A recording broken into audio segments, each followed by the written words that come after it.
Assalamualaikum warahmatullahi wabarakatuh. Anak-anakku sekalian, mari kita mulai pertemuan kali ini dengan bacaan basmalah. Bismillahirrahmanirrahim. Kali ini kita akan melanjutkan masih tentang bab sistem pencernaan. Kalau kemarin kita sudah membahas tentang zat-zat yang ada di dalam makanan, kemudian saat ini kita akan membahas tentang organ-organ yang terlibat di dalam sistem pencernaan. Organ-organ yang terlibat di dalam sistem pencernaan meliputi yang pertama adalah mulut, kemudian esofagus, kemudian lambung, usus halus, usus besar, kemudian rektum, dan berakhir di anus. Di dalam sistem pencernaan juga melibatkan dua kelenjar, yang pertama adalah hati dan yang kedua adalah pankreas.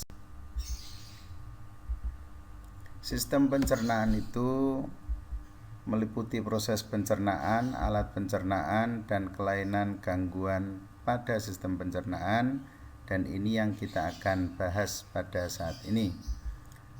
Proses pencernaan meliputi igesti, yaitu proses masuknya makanan ke dalam tubuh melalui mulut, kemudian proses digesti, yaitu proses pencernaan makanan, dan yang terakhir adalah proses absorpsi, yaitu penyerapan zat-zat hasil pencernaan. Alat pencernaan manusia yang terlibat adalah rongga mulut, kerongkongan, lambung, usus halus, usus besar, rektum, dan anus.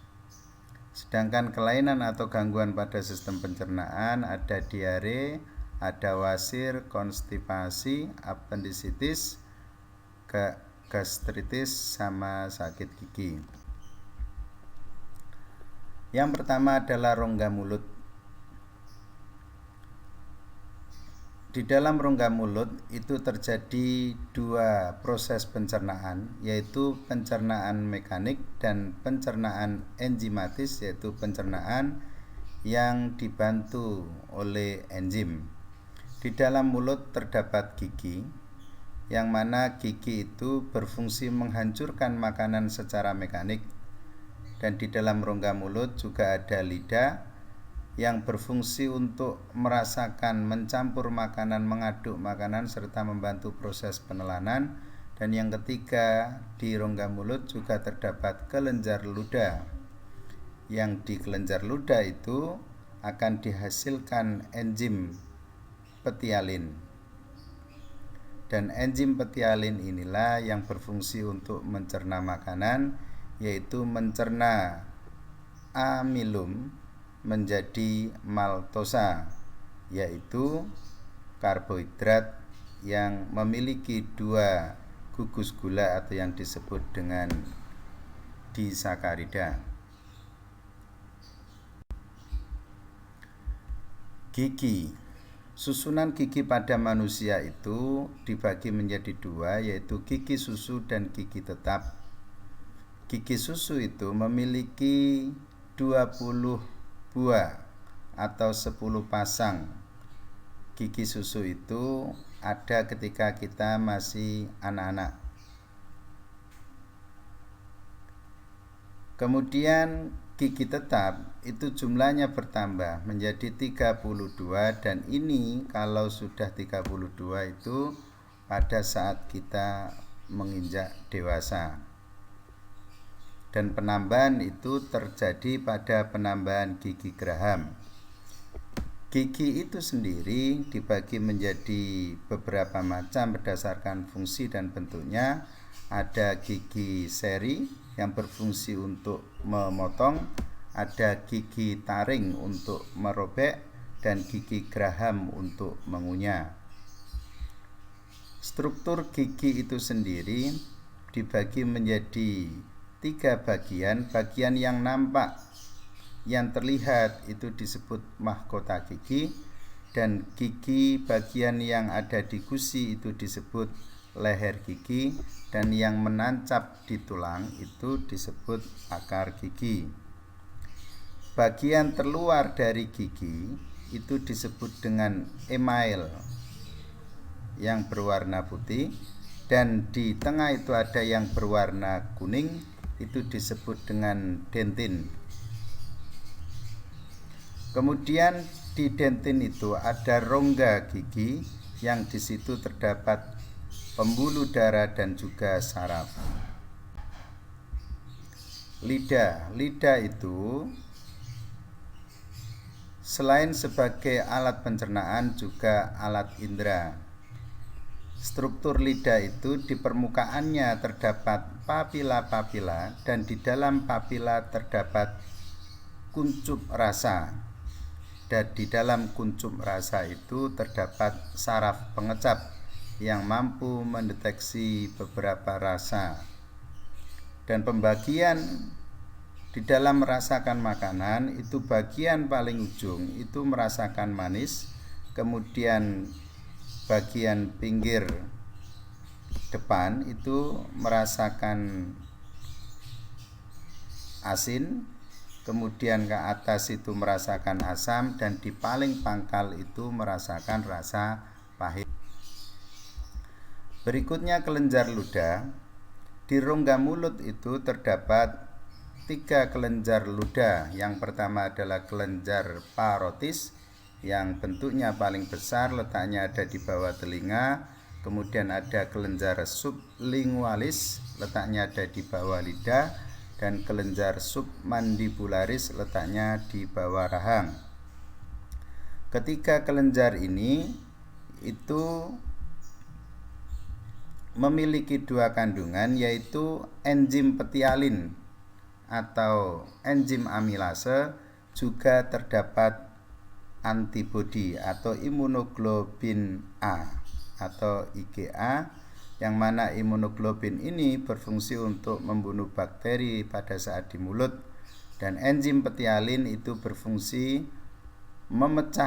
mencerna amilum menjadi maltosa, yang mana nanti maltosa ini di usus halus akan dicerna kembali oleh maltase.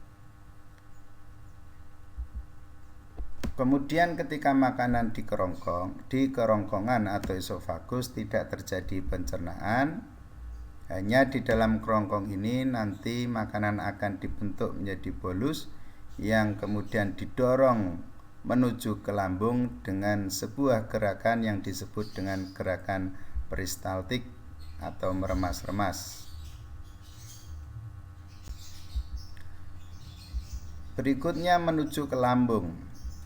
Lambung itu terbagi menjadi 3 bagian, yaitu kardiak itu bagian yang ada paling ujung tempat perbatasan esofagus dan lambung.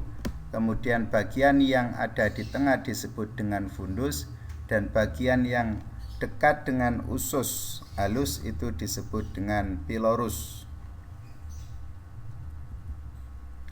Di lambung itu tersusun atas otot yang kuat yang berfungsi untuk mengaduk mencampur bolus dengan getah lambung yang disekresikan oleh sel-sel kelenjar di dinding lambung. Jadi di dalam lambung itu makanan akan dihancurkan menjadi kim atau bubur. Di dalam lambung itu akan dihasilkan 3 getah, ada HCl, enzim pepsin, dan enzim renin. HCl atau asam klorida itu memiliki pH yang sangat rendah atau bersifat asam, sehingga getah ini mampu membunuh bakteri. Sedangkan pepsin itu berfungsi untuk mencerna protein untuk menjadi dipeptida atau menjadi pepton. Renin itu yang berfungsi mengendapkan protein susu atau kasein yang ada di dalam susu. Berikutnya masuk ke dalam usus halus atau intestinum. Usus halus itu sendiri dibagi menjadi 3 bagian. Yang pertama adalah usus 12 jari atau duodenum, kemudian jejunum atau usus kosong, dan ileum atau usus penyerapan. Yang pertama duodenum. panjangnya itu 12 jari. Di sini adalah di dalam duodenum adalah tempat bermuaranya getah pencernaan yang berasal dari pankreas dan hati. Kemudian di sini juga tempat terjadinya proses pengimulsian lemak. Ketika cairan empedu masuk ke dalam usus 12 jari, maka lemak itu akan diimulsi terlebih dahulu sebelum nanti akan dicerna oleh lipase. Sedangkan getah yang dihasilkan dari pankreas ada amilum, ada amilase yang nanti akan mencerna amilum menjadi maltosa, ada tripsinogen yang nanti akan diaktifkan menjadi tripsin yang berfungsi untuk mengubah protein menjadi asam amino. Dan getah dari pankreas lipase akan mengubah lipid menjadi asam lemak dan gliserol. Berikutnya menuju ke usus kosong atau jejunum. Jejunum ini nanti akan menghasilkan banyak enzim. Di antaranya adalah maltase, laktase, sukrase. Ini disebut dengan enzim disakaridase, yaitu enzim yang berfungsi untuk mencerna karbohidrat yang memiliki 2 gugus gula. Terdapat juga enzim aminopeptidase, dipeptidase, dan enterokinase.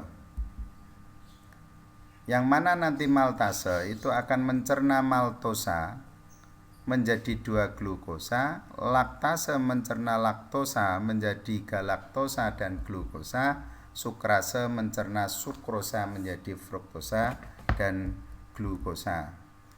Berikutnya masuk ke usus penyerapan. Di sini sudah tidak terjadi pencernaan lagi, tetapi terjadi proses pencernaan zat-zat hasil pencernaan. Semua zat nanti akan diserap dan kemudian menuju ke kapiler darah. Kecuali asam lemak dan gliserol itu akan diserap dan diangkut menuju ke pembuluh limfa. Pada permukaan dalamnya terdapat jutaan villi atau jonjot-jonjot usus yang berfungsi untuk memperluas permukaan untuk proses penyerapan. Berikutnya adalah usus besar, anus dan rektum.